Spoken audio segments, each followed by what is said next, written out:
Hi friend, আমি রিঙ্কু তোমার জানা অজানা গল্পতে আজ শোনাবো দেবাশিস বন্দ্যোপাধ্যায়ের লেখা নীলু আমাদের নীলু। নীলুকে নিয়ে আর পারা গেল না। এমন সব প্রশ্ন করে মাঝে মধ্যে যে কে বলবে ক্লাস 8-এর ছাত্র।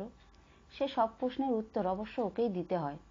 যেমন প্রশ্ন তেমনি তার উত্তর। চিন্তা ভাবনা, বুদ্ধি সব ব্যাপারেই যে নীলু আমাদের থেকে আলাদা তার বুঝতে অসুবিধা হয় না। সেদিন টিফিনে সে প্রশ্ন করলো, বিলিয়ার্ড বল দেখেছো? আমরা জানি এটাই ওর মূল প্রশ্ন নয়। আসল প্রশ্নটা আসছে ঠিক এর পরেই। বলতো নিখুঁতভাবে পালিশ করা একটা বিলিয়ার্ড বল আর ভূপৃষ্ঠ কোনটা বেশি মসৃণ? এটা আবার প্রশ্ন নাকি? চকচকে বিলিয়ার্ড বলটাই তো ভূপৃষ্ঠের চেয়ে বেশি মসৃণ। এটা কি আর জোর গলায় বলতে হবে? নীলু কিন্তু জোর গলাতেই বলল, তোমরা যা ভাবছো তা নয়। বিলিয়ার্ড বলটাকে যদি ফুলিয়ে ফাঁপিয়ে পৃথিবীর মতো বড় করে নাও, তাহলে দেখবে সেটা ভূপৃষ্ঠের চেয়েও এবড়ো খেবড়ো। প্রমাণ কি? বিলিয়ার্ড বলটাতে তো আর পৃথিবীর মতো ফুলিয়ে ফাঁপিয়ে নেওয়া যাবে না। সুতরাং নীলু যা বলছে তার অকাট্য প্রমাণ কিছুই নেই। কিন্তু এমন জোর গলায় সে কথাগুলো বলে যে বিশ্বাস না করে তার আর উপায় থাকে না। বলছি না, নীলুর চিন্তা ভাবনাই আলাদা। একমাত্র নীলুর পক্ষেই বিলিয়ার্ড বলের পৃথিবীর মতো বিশাল আকার চিন্তা করা সম্ভব। হঠাৎ আমার দিকে সেদিন একটা খাতা এগিয়ে দিয়ে নীলু বলল, নাও সই করো। কেন? করোই না, পরে বুঝতে পারবে। ইংরেজি না বাংলায়? ইংরেজিতেই করো। সই করতে না করতেই অব্যর্থ সেই প্রশ্নটা নীলু আমার দিকে ছুড়ে দিল। এই যে সই করলে, এর ওজন কত জানো? দাড়িপাল্লায় মাপলে তোমার সইয়ের ওজন কত দাঁড়াতো? উত্তর তো দূরের কথা, এ ধরনের প্রশ্ন যে হতে পারে তা পর্যন্ত আমার মাথায় খেলেনি। নীলু কিন্তু শান্ত গলায় উত্তর দিল, পেন্সিল দিয়ে এই যে তুমি তোমার নাম সই করলে, এর প্রতিটি অক্ষরের ওজন 1 আউন্সের ভাগ। অবাক না হয়ে উপায় আছে? নীলু এবার হাসতে হাসতে বলল, ভাবো, আলাদাভাবে ভাবো, ভাবতে শেখো। সবাই যদি একইভাবে চিন্তা ভাবনা করবে, তাহলে নতুন রাস্তায় চলার লোকজনই তো দেখা যাবে না। সত্যি, নীলুর মতো অদ্ভুত ব্যাপার স্যাপার আমাদের মাথায় খেলে না। যদি মাথাটা ওর মতো খেলতো, তাহলে হয়তো প্রশ্ন করতাম, ডট পেন দিয়ে সই করলেও কি একই ওজন দাঁড়াতো? কিংবা কালি কলম দিয়ে? অবশ্য পাল্টা প্রশ্ন না করাই ভালো। নীলু চটপট কিছু একটা উত্তর দিয়ে দিত, আর তাতে আমাদেরই ভোঁতা বুদ্ধিটা ধরা পড়ে যেত। ওর বুদ্ধির তারিফ করে আমি শুধু বললাম, তুমি এত প্রশ্ন করো, অদ্ভুত অদ্ভুত উত্তর দাও, সেগুলো খাতায় কেন লিখে রাখো না? একদিন অনেক লেখাপত্র জমে নতুন ধরনের একটা বই হতো। নীলু নির্বিকার গলায় যা বলল তাতেও বোঝা যায় ও কতটা সপ্রতিভ। পৃথিবীর সর্বকালের দুজনের সেরা লেখক কিন্তু জীবনে এক লাইনও লেখেননি। তারা ছিলেন স্মৃতিধর। নাম করতে পারো সেই মহান দুই লেখকের? আচ্ছা, প্যাচে পড়া গেল দেখি। বারবার নিজের অজ্ঞতার বিজ্ঞাপন দেওয়া ঠিক নয়। জানি নীলু কিছু মনে করে না, কিন্তু হাজার হলেও নিজের তো খারাপ লাগে। বলতে পারলে না? নাম দুটো কিন্তু সবারই খুব চেনা, হোমার ও সক্রেটিস। ওরা যে শুধু লিখতে জানতেন না তা নয়, পড়তেও পারতেন না। নীলুকে কে সব খোঁজ খবর দেয় বলা মুশকিল। কোন বইয়ে যে এত কথা লেখা থাকে, সত্যি না মিথ্যে বোঝাও কঠিন। কিন্তু নীলু এমন ভাবে উত্তর দেয় যে ওর কথা উড়িয়ে দেওয়া যায় না। আসলে ওর প্রতিটি কথার মধ্যেই একটা বিশ্বাসযোগ্য আছে। তাছাড়া ওর আচার আচরণ এমনই যে এক মুহূর্তের জন্য তাকে অবিশ্বাস করা যায় না। প্রশ্নের পর প্রশ্ন, অসংখ্য, অগণ্য, আর তার যেন শেষ নেই। নীলু যেদিন স্কুলে আসে না কিংবা আমাদের ছুটি ছাটা থাকে, সেই দিনগুলোই শুধু আমাদের ফাঁকা যায়। এখন এমন অবস্থা হয়েছে যেদিন নীলুর প্রশ্ন ছাড়া দিন কাটতে চায় না। প্রশ্ন শুনলে আগের ওকে আমরা ঠাট্টা করতাম, কিন্তু নীলু কখনোই তা গায়ে মাখেনি। আর এখন ওর প্রতি আমাদের শ্রদ্ধাই বেড়ে গেছে। নীলু যেদিন কোনো কারণে স্কুলে আসে না, সেদিন আর একটা মুহূর্ত যে কাটতে চায় না। নীলু একবার প্রশ্ন করেছিল, 1 মুহূর্ত মানে ঠিক কতটা সময় জানো? না, আমরা কেউ বলতে পারিনি, কারণ উত্তরটা জানতাম না।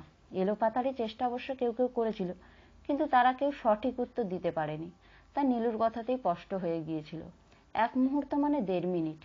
ইংরেজরা যাকে বলে মুমেন্ট, তাকেই আমরা বলি মুহূর্ত।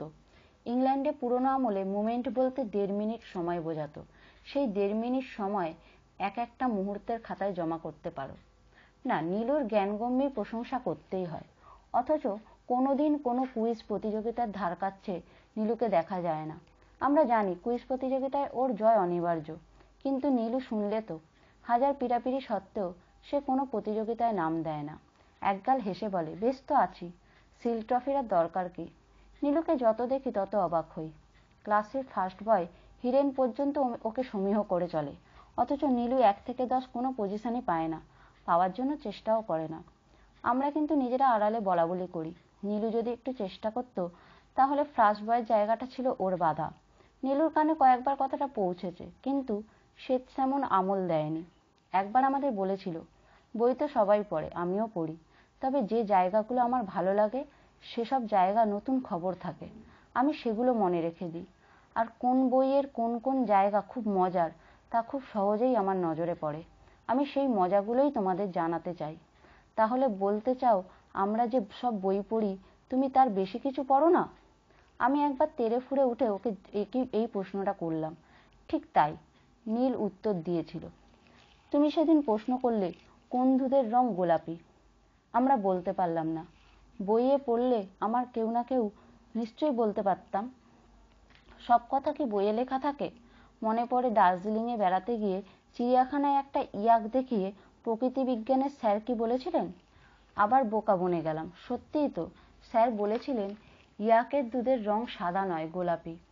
আমরা যখন ক্লাস 6-এ পড়ি সেই সময় একবার স্কুল থেকে দার্জিলিংয়ে এক্সারশনে নিয়ে যাওয়া হয়েছিল, তা প্রায় বছর 2 হলো। ইয়াক নিয়ে সেবার স্যার যা বলেছিলেন তা এখনো নীলুর মনে আছে, অথচ আমরা সবাই কথাটা বেমালুম ভুলে গেছি।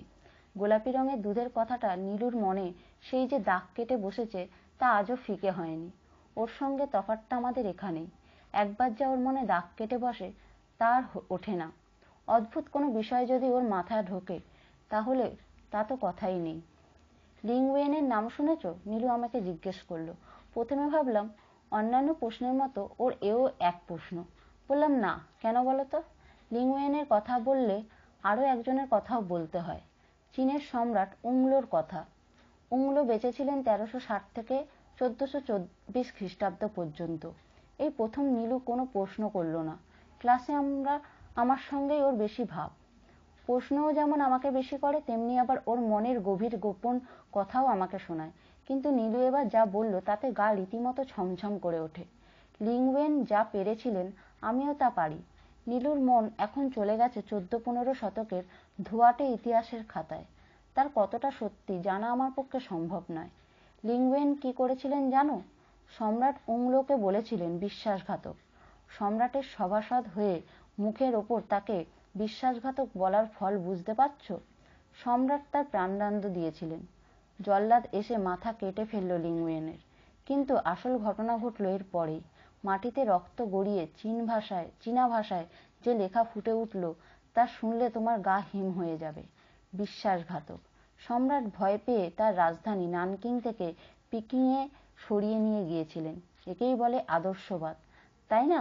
লিংগুয়েন মরে গিয়েও তা প্রমাণ করলেন। এইরকম লোকই আমার জীবনের আদর্শ। রহস্য গল্পের মতো শোনাচ্ছে। সম্রাট হয়তো ভুল দেখেছিলেন, আমি বললাম। আসলে ভুল নির্ভুলের সীমানাটা তোমাদের এত ছোট যে তার বেড়াটপকে কিছুতেই ভাবতে পারো না। এরপরেই এক আমোঘ প্রশ্ন করল নীলু। বলো তো, কোন ঘড়ি দিনে মাত্র 2বার সঠিক সময় দেয় আর অন্য সময় থাকে বেঠিক? যথারীতি আমি নিশ্চুপ। নীলুই বলল, কেন, বন্ধ হয়ে যাওয়া ঘড়ির কথা মনে পড়ল না? দিনে রাতে 2বার নিখুঁত সময় তো সেই দেয়। সত্যি মনে পড়া উচিত ছিল, কিন্তু মনে যে পড়ে না এটাই সত্যি। নীলুর সব কথাই মনে থাকে, আমরাই শুধু ভুলে যাই। লিংগুয়েনের কথাটাও ভুলে গিয়েছিলাম, কিন্তু মনে পড়ল অদ্ভুত এক পরিস্থিতিতে। পাশের বিলাসসারা গ্রামের নবীন কিশোর হাই স্কুলের সঙ্গে আমাদের ফুটবলের ম্যাচ। নীলু আমাদের সেরা স্ট্রাইকার, কিন্তু সমস্যা হলো সে কিছুতেই খেলতে চায় না, ক্লাসের ম্যাচগুলোও খেলে না। নেহাত আমাদের অনুরোধে পড়েই 2-1 দিন খেলেছিল। নবীন কিশোর হাই স্কুলের সঙ্গে ম্যাচেও আমাদের অনুরোধ ঠেলাতে পারল না। তবে ওর বাড়িতে গিয়ে আমাকে অনেক সাধ্য সাধনা করতে হলো। মাঠে ভিড় উপচে পড়েছে। বিলাসগ্রাম থেকে ভেঙে লোকজন এসেছে। নবীন কিশোর স্কুলের একজন ছাত্রও বোধহয় বাকি নেই। আমাদের নীলপুর গ্রামের লোকেরা তো আছেই, স্কুলের ছেলেরাও হাজির। আমাদের স্কুলের মাঠে ম্যাচ, তাই বাড়তি একটা সুবিধা আমাদের আছেই। খেলা শুরুর আগে আমাদের খেলাধুলার মাস্টারমশাই হাবলুবাবু বলে দিয়েছিলেন, ওদের এই রাইট টপার সম্বন্ধে একটু সাবধানে থেকো। দুমদাম পা চালায়, ফাউল না করলে ছেলেটা স্টপার হিসেবেই ভালো খেলে। খেলার সময় অবশ্য হাবলুবাবুর হুঁশিয়ারি আমাদের মনে থাকেনি। উত্তেজনার সময় কোনো কিছু মনে থাকবার কথাও নয়। হঠাৎ দেখলাম নবীন কিশোর হাই স্কুলের ডিফেন্স চিরে নীলু এগিয়ে যাচ্ছে। লিঙ্কম্যান আর রাইট ব্যাককে কাটিয়ে নিতেই নীলু ওদের পেনাল্টি বক্সের মাথায় ৩-৪ জন খেলোয়াড়ের সামনে পড়ল। তাদেরও সে পা কাটিয়ে বেরিয়ে যাবে। ঠিক এমন সময় ঘটল সাংঘাতিক ঘটনা। ভিড়ের মধ্যে কে যেন নীলুর মাথা লক্ষ্য করে পা চালিয়েছে। বুটের আঘাতে মাটিতে লুটিয়ে পড়ল নীলু। কপাল ফেটে ফিনকি দিয়ে রক্ত পড়ছে। হৈ হৈ পড়ে গেল মাঠে। খেলা বন্ধ। নীলুকে ধরাধরি করে আমরা মাঠ থেকে বাইরে নিয়ে গেলাম। সেখান থেকে গ্রামের হেলথ সেন্টার।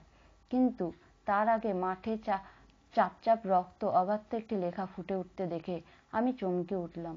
সবুজ ঘাসের ওপর লাল রক্তের ধারায় ফুটে উঠেছিল একটি নাম, অমর। আর কেউ দেখেছিল কিনা জানি না, কিন্তু আমি স্পষ্ট দেখেছিলাম। নীলুর কপালে সেদিন 3টে সেলাই দিতে হয়েছিল। আঘাত আরো গুরুতর হতে পারত, ভাগ্য ভালো হয়নি।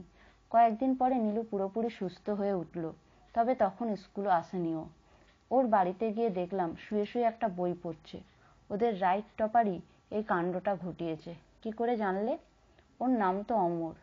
হাবুলবাবু আগেই সাবধান করে দিয়েছিলেন। তাছাড়া তুমি আমাকে লিঙ্কওয়েনের গল্প শুনিয়েছিলে না, জানা অজানার বেড়াটা তাহলে টপকাতে পারলে। নীলু আগের মতোই হাসতে হাসতে বলল। আজকের গল্প আমার এখানেই শেষ। আশা করি গল্পটা তোমাদের ভালো লাগবে। যদি গল্পটা ভালো লেগে থাকে তো প্লিজ লাইক, কমেন্ট এবং সাবস্ক্রাইব করবেন চ্যানেলটা। ভালো থাকবেন। ধন্যবাদ।